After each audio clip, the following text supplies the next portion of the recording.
तर एकदा आपण छोटंसं रिव्हिजन घेऊ.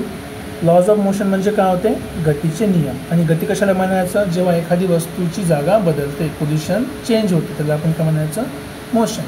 आता मोशन कशावर डिपेंड करते, बघणाऱ्यावर डिपेंड करते. का बरं, कारण की जर बाहेरचा व्यक्ती बघत असेल त्यासाठी ही बस मोशनमध्ये आहे, पण जर एखादा आतमधला व्यक्ती बघत असेल त्याच्यासाठी आतमधल्या बसलेला दुसरा व्यक्ती मोशनमध्ये नाही, कारण त्याची जागा बदलली का, नाही बदलली. म्हणून मोशन कशावर डिपेंड करते, हमेशा ऑब्झर्वरवर. नंतर मोशन कसं होऊ शकते बघा, सरळ लाईनमध्ये पण होऊ शकते किंवा गोल गोल फिरून पण होऊ शकते. जेव्हा आपण सरळ लाईनमध्ये ट्रॅव्हल करतो त्याला आपण लिनियर मोशन म्हणतो किंवा लाईनमध्ये मोशन म्हणतो.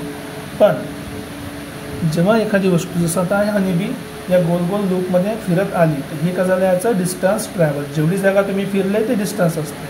आणि स्टार्ट पॉईंट आणि एंड पॉईंटच्या मधलं जी जागा अंतर असेल त्याला आपण काय म्हणतो, डिस्प्लेसमेंट. जेव्हा आपण डिस्प्लेसमेंटची गोष्ट करतो आपल्याला रस्ता कुठला आहे, कसा आहे त्याच्याशी काहीही घेणं देणं नाही. तिथे फक्त काय महत्त्वाच्या गोष्टी असते, स्टार्ट पॉईंट आणि फिनिश पॉईंट. म्हणून आपण जेव्हाही डिस्प्लेसमेंटची गोष्ट करतो तिथे फक्त स्टार्ट पॉईंट आणि फिनिश पॉईंटला ठरवतो आणि तो डायरेक्शन सांगतो की इथून स्टार्ट केला आहे किती फिनिश केला आहे. तर नेहमी डिस्प्लेसमेंटसोबत काय असते, डायरेक्शन असते. डिस्टन्ससोबत डायरेक्शन राहत नाही. ठीक आहे. आता मग 3 पॉईंट आपल्याला काय समजले की डिस्प्लेसमेंट 0 असू शकते पण डिस्टन्स झेवर 0 राहू शकत नाही. कारण डिस्टन्स जर 0 झालं म्हणजे मुवमेंटच झाली नाही, मुवमेंट झाली नाही म्हणजे पोझिशन चेंज नाही, म्हणजे मोशन पण झालेलं नाही. पण डिस्प्लेसमेंट का बरं 0 असू शकते, कारण की आपण जिथून स्टार्ट केलं वापस जर तिथे येऊन थांबलो त्याला काय म्हणायचं, 0 डिस्प्लेसमेंट. आणखी आपण बघितलं की जर स्ट्रेट लाईनमध्ये ट्रॅव्हल करत असेल तर डिस्टन्स आणि डिस्प्लेसमेंट काय असते, सारखे असतात. कारण की डायरेक्शन कशी आहे, सेमच आहे. जेवढा डिस्टन्स ते चालला असेल तेवढा डिस्टन्स त्याचं काय होतं, डिस्प्लेसमेंट. ठीक आहे. आता बघा डायरेक्शन असतं, डायरेक्शन किती महत्त्वाची आहे. समजा आता हे कर्व रोड आहे आपला. आता कर्व रोडमध्ये ही बाईक सध्या सरळ जात आहे अशी. जर या माणसानं हँडल टर्न केलेलं नाही तर बाईक कुठे जाणार, ह्या समोर बाहेर खाली कुठेतरी पळून तो बिचारा खड्ड्यात जाऊन समोर पहाडाच्या खाली. मग त्याला जर या रस्त्यानं जायचं असेल त्याला काय करावं लागेल, बाईकला टर्न करावं लागेल. असं टर्न करायचं म्हणजे हँडल घुमवावं लागेल. हँडल घुमवासाठी काय होईल, त्याची डायरेक्शन चेंज होणार.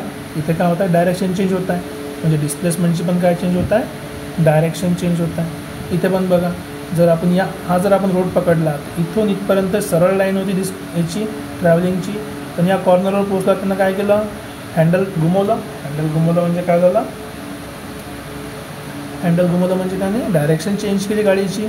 परत ए पॉईंटवर पोहोचला त्याने हँडल फिरवलं, आणखी चेंज झाली डायरेक्शन. इथे आल्यावर हँडल चेंज केलं. अशा प्रकारे प्रत्येक टर्नवर त्याने काय केलं आहे, हँडलचं डायरेक्शन चेंज केलेलं आहे. तर डायरेक्शन प्रत्येक वेळेस डिस्प्लेसमेंट काय झालं आहे, चेंज झालं आहे. डिस्प्लेसमेंट जर चेंज झालं असेल तर काय झालं, प्रत्येक वेळेस त्याची डायरेक्शन बदलली. तर डिस्प्लेसमेंटसाठी फक्त त्याचं डिस्टन्स महत्त्वाचं नाही आहे, तर सोबत त्याची डायरेक्शन पण महत्त्वाची आहे. तर आता आपण एक नवीन टॉपिक बघू, त्याचं नाव आहे वेलॉसिटी अँड स्पीड. आधी आपण स्पीड बघून घेऊ. स्पीड एकदम सोपं आहे. स्पीड म्हणजे काय होते, स्पीड म्हणजे काय होते की एखादी गोष्ट किती फास्ट चालली. आता एखादी गोष्ट फास्ट जात आहे ते ओळखायचं कसं, तर एवढ्या वेळात ते किती गेली बा. ठीक आहे, जसं 10 मिनटात किती दूर गेलो होतो तेवढी स्पीड झाली आपली. तर स्पीडची डेफिनेशन एकदम सोपी आहे. तर स्पीड म्हणजे काय होते, स्पीड इज डिस्टन्स, जी फॉर्म्युला देतो मी, डिस्टन्स डिवायडेड बाय टाईम. जर जी डेफिनेशन करायची तर लक्षात ठेवा किती सोपी डेफिनेशन बनते. जर एखादी गोष्ट डिवाईडमध्ये असेल त्याला म्हणायचं पर टाईम. जसं इथं आपण काय म्हणणार आहे बघा, distance travelled per unit time. बघा किती सिम्पलशी गोष्ट आहे. जे आहे आपल्याला माहिती आहे आपण तेच लिहिलं. वरती डिस्टन्स आहे तर डिस्टन्स ट्रॅव्हल कशामध्ये, पर युनिट टाईम. झालं आपलं डेफिनेशन. तीच जर समजा आपण डिस्टन्सच्या ठिकाणी जर डिस्प्लेसमेंट लिहिलं तर आपल्याला काय मिळते, वेलॉसिटी. तर वेलॉसिटी डेफिनेशन काय होणार, वेलॉसिटी काय होणार, डिस्प्लेसमेंट अपॉन टाईम. बघा किती छोटासा चेंज आहे, डिस्प्लेसमेंट अपॉन टाईम. याची पण डेफिनेशन काय होणार, डिस्प्लेसमेंट. आता ट्रॅव्हल नाही म्हणायचं कारण डिस्प्लेसमेंट म्हणजे एका जागेवरून तुम्ही दुसऱ्या जागी गेलेला आहात already. So displacement per unit time. का बरं? कारण तो डिवाईडमध्ये आहे. So displacement per unit time म्हणजे काय झालं? वेलॉसिटी. आता इथं बाय डिफॉल्ट काय चालणार आपल्यासोबत? डिस्प्लेसमेंट आला. डिस्प्लेसमेंटला नेहमी काय असते? डायरेक्शन असते. तर वेलॉसिटीला पण काय असणार आहे? डायरेक्शन असेल. तर आपण लिहू शकतो इथं की वेलॉसिटी ऑल्सो हॅज डायरेक्शन. वेलॉसिटीला काय आहे? डायरेक्शन आहे. ठीक आहे. तर आपल्याला स्पीड माहिती आहे, डिस्टन्स अपॉन टाईम. वेलॉसिटी माहिती आहे, डिस्प्लेसमेंट अपॉन टाईम. त्याला काय आहे? डायरेक्शन. आता मग याची युनिट लिहू आपण. युनिट एकदम सोपे आहे. ठीक आहे. फॉर्म्युला काय? फॉर्म्युला लक्षात ठेवा. डिस्टन्स आहे आणि टाईम आहे. तर जर आपण स्पीडला लिहिला एस, वरती काय आहे? डिस्टन्स, खाली काय आहे? टाईम. डिस्टन्स कशामध्ये मोजतो आपण? ठीक आहे. युनिटसाठी जर आपण डिस्टन्स मोजला आपण कशामध्ये? मीटरमध्ये. टाईम मोजला सेकंडमध्ये. ती युनिट काय झालं? Metre per second. बघा डिवाईडमध्ये आहे म्हणून पर म्हणतोय आपण. So metre per second. ठीक आहे. जर तुम्ही डिस्टन्स किलोमीटरमध्ये मोजलं आणि टाईम अवरमध्ये मोजला तर किलोमीटर पर अवर. बघा आपल्या गाडीच्या मीटरवर असते ना दिलेलं काहीतरी डिस्टन्स, किलोमीटर पर अवर असते. स्पीड बघतो आपण त्याच्यामध्ये, किंवा मीटर पर सेकंड पण राहू शकते. जर आणखी कोणाला आवडलं नाही, एकदम स्लो चालणारी गोष्ट असेल तर सेंटीमीटर पर सेकंड राहू शकते. जर तुम्ही टाईम आणखी मिनिटमध्ये मोजत असाल तर मीटर पर मिनिट पण राहू शकते. साधी गोष्ट आहे याच्यामध्ये की वरती जे आहे ते कशामध्ये मोजतो आपण? डिस्टन्स. हे सगळे कशाची युनिट आहे? डिस्टन्सची युनिट आहे. आणि खाली काय मोजतो आपण? टाईम. टाईम कशाची युनिट आहे? सेकंडमध्ये, अवरमध्ये किंवा मिनिटमध्ये. आणि म्हणताना काय म्हणायचं? Metre per second, kilometre per hour, centimetre per second. आता वेलॉसिटीची जर आपण गोष्ट केली तर वेलॉसिटी पण काय आहे? डिस्प्लेसमेंट अपॉन टाईमच आहे. इथे पण मी डी अपॉन टी लिहू शकतो.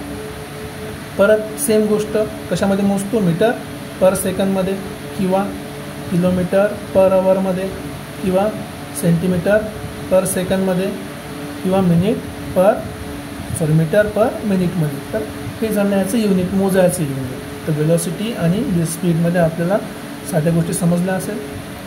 आता आपण शिकूया साधा कन्सेप्ट आहे की युनिफॉर्म मोशन कशाला म्हणायचं. ठीक आहे. युनिफॉर्म मोशन कशाला म्हणायचं? Uniform motion.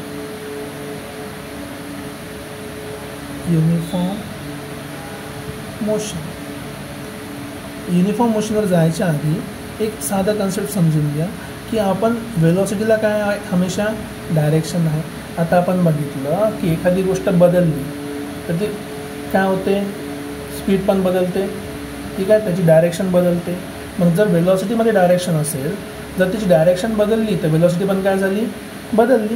म्हणजे उदाहरणार्थ जर समजा या आपण डायरेक्शन इथे येऊ, समजा जसं हा माणूस आहे आपला, मग इथे गाडी घेऊन चालला आहे, या डायरेक्शनने चाललं तर वेलॉसिटी घेऊन काहीतरी. पण जसं तिने हँडल फिरवलं तर काय झालं? डायरेक्शन बदलली. डायरेक्शन बदलल्याची याची वेलॉसिटी पण काय झाली? बदलली. लक्षात ठेवा वेलॉसिटीला पण काय आहे? डायरेक्शन आहे. तर आपण काय म्हणणार आहे? Velocity also changes. Velocity changes कधी? जेव्हा डायरेक्शन बदलते. Changes Wien direction change. जेव्हा डायरेक्शन बदलते तेव्हा वेलॉसिटी पण काय होते? बदलते. वेलॉसिटी बदलली की डायरेक्शन बदलते असं नाही आहे. पण डायरेक्शन बदलली म्हणजे काय होते? वेलॉसिटी बदलते. तुम्ही स्पीड वाढवू शकता, कमी करू शकता, डायरेक्शन सारखी ठेवून. जर डायरेक्शन सारखी आहे तर वेलॉसिटी चेंज केली तरी चेंज होते. जर स्पीड सारखी आहे पण तुम्ही डायरेक्शन बदलली तर काय झालं? वेलॉसिटी बदलली. का बरं? कारण की डायरेक्शन बदलली. म्हणजे आपण काय म्हणू शकतो? वेलॉसिटी आणि स्पीड काय सारखेच आहे. पण जर स्पीडला आपण डायरेक्शन दिली तर त्याला काय म्हणायचं? आपण वेलॉसिटी म्हणायचं. तर वेलॉसिटी काय? Speed with direction. ठीक आहे. तर आपण आणखी एक फॉर्म्युला इथे लिहू शकतो आपण आपल्या कामासाठी.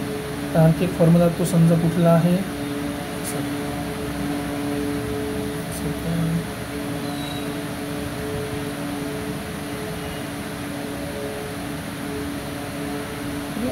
आता एक स्पीडचा आहे.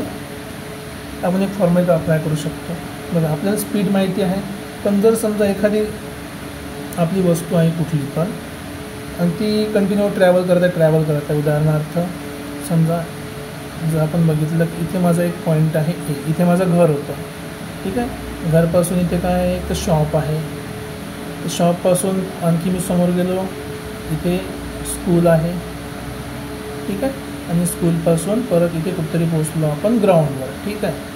तर आता मी ट्रॅव्हल करायला निघालो. तर आधी घरून मी कुठे गेलो, शॉपवर गेलो, नंतर शॉपवरून कुठे गेलो, स्कूलवर गेलो, आणि स्कूलवरून कुठे पोहोचलो मी, ग्राउंडवर पोहोचलो, ठीक आहे. इथे समजा मी ए डिस्टन्स ट्रॅव्हल केलं, इथे बी डिस्टन्स ट्रॅव्हल केलं, इथे सी डिस्टन्स ट्रॅव्हल केला, ठीक आहे. याला टाईम लागला काहीतरी T1, याला टाईम लागला T2, याला टाईम लागला T3. आता बघा प्रत्येक वेळेस माझं डिस्टन्स बदलत चालला आणि टाईम बदलत चालला. आपला फॉर्म्युला काय होता, स्पीड म्हणजे डिस्टन्स अपॉन टाईम होता. म्हणून जर स्पीड बदलत आहे म्हणजे का बरं, कारण की डिस्टन्स बदलत आहे आणि टाईम बदलत आहे. पण जेव्हा आपण पूर्ण फिरून आलो, जसं आपण एखाद्या गावावरून दुसऱ्या गावाला गेलो, समजा आपण औरंगाबादपासून मुंबई गेलो किंवा नाशिकपासून पुणे गेलो, तर आपण काय मधातला रस्ता बघतो का, की किती वेळ लागला, किती थांबत गेलो. आपण सरळ सरळ काय सांगतो की नाशिकपासून पुण्यात जायला मला 3 तास लागले, बरोबर. मग त्यामधले आपण टर्न बघितले का, स्पीड चेंज केलेली बघितली का, नाही बघितली. आपण काय बघितलं, पूर्ण किती डिस्टन्स लागला आणि पूर्ण किती टाईम लागला. तर त्याला आपण म्हणतो हमेशा ॲव्हरेज स्पीड. कधी वेलोसिटी म्हणणार नाही, आपण काय म्हणतो, ॲव्हरेज स्पीड. ॲव्हरेज स्पीडचा फॉर्म्युला काय असणार आहे, मग ॲव्हरेज स्पीड काय असणार आहे, किती आपण डिस्टन्स केलं, so total distance upon total time, की आपल्याला किती टाईम लागला त्याला म्हणायचं आपण ॲव्हरेज स्पीड. आणि लिहिताना याला आपण असं लिहू शकतो, स्पीडच्या समोर इथे पायाजवळ AVG लिहायचं. AVGचा अर्थ काय होते, ॲव्हरेज. तर बघा किती आपण गेलो, इथे A गेलो पहिल्या ह्याच्यात, नंतर B गेलो, नंतर C, आणि टाईम किती लागला, T1, आणखी T2, आणखी T3. तर हा जर आपला फॉर्म्युला कशाचा, ॲव्हरेज स्पीडचा, ठीक आहे. आता नेक्स्ट लेक्चरमध्ये आपण शिकू युनिफॉर्म मोशन काय असते.